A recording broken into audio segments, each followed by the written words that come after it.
दोस्तों, आज हम बात करने जा रहे हैं भारत के इतिहास के शायद सबसे क्रिएटिव चुनावी कारनामे के बारे में, जिसे सुनकर आप हंसेंगे भी, माथा पकड़ेंगे भी और सोचेंगे, ये हो क्या रहा है भाई? जी हां, हम बात कर रहे हैं कथित वोट चोरी के सबसे बड़े आरोपों की, जो बीजेपी पर लगे हैं।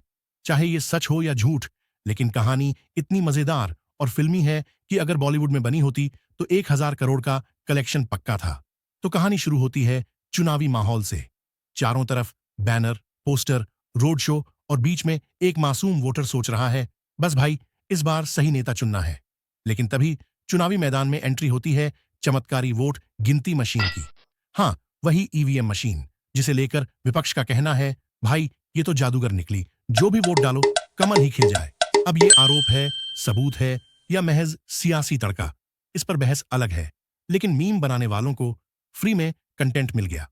फिर आता है दूसरा एपिसोड, गायब वोटर लिस्ट। विपक्ष के अनुसार लाखों वोटरों के नाम लिस्ट से ऐसे गायब हुए जैसे घर से बिस्किट का पैकेट गायब होता है, पता ही नहीं चलता किसने खाया। बेचारा वोटर बूथ पर पहुंचा, पहचान पत्र दिखाया और जवाब मिला, भाई साहब आप तो इस देश के नागरिक ही नहीं। अब सोचिए, आप पूरी जिंदगी बिजली का बिल भरते हैं, टैक्स भरते हैं, लेकिन वोट डालने का मौका आते ही आप इनविजिबल मैन बन जाते हैं। तीसरा बड़ा सीन है पोस्टल बैलेट का। सुना है कि जहां 500 वोट होने चाहिए थे, वहां 800 पोस्टल बैलेट आ गए।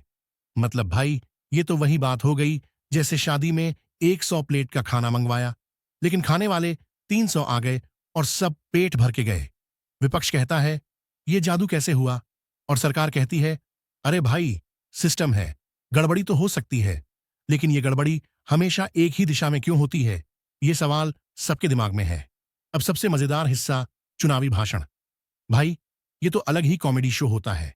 एक तरफ विपक्ष कह रहा है बीजेपी वोट चोरी कर रही है, और दूसरी तरफ बीजेपी कह रही है ये सब हमारे खिलाफ साजिश है। सुनने वाला पब्लिक कंफ्यूज। भाई, असली सच क्या है? लेकिन सच से ज्यादा मजा तो इन आरोप प्रत्यारोप के ड्रामे में आता है।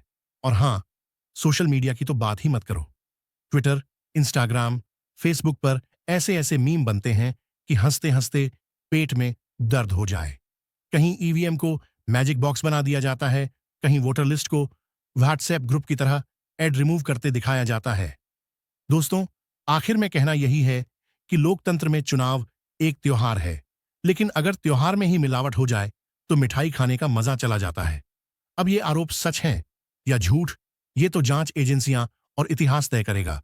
लेकिन हम जनता को इतना जरूर करना चाहिए, सवाल पूछना, जागरूक रहना और अपने वोट की कीमत समझना। क्योंकि अगर वोट चोरी का ये कॉमेडी शो चलता रहा, तो अगली बार आपको पता चलेगा कि आप वोट डालने से पहले ही जीत का ऐलान हो चुका है। तो दोस्तों, ये थी हमारी कुछ मिनट की फिल्मी फनी डॉक्यूमेंट्री, जिसमें ड्रामा भी था, कॉमेडी भी और थोड़ा सस्पेंस भी। अगली बार वोट डालने जाएं तो सोचिएगा, क्या मेरी वोट की भी कोई कहानी बन रही है?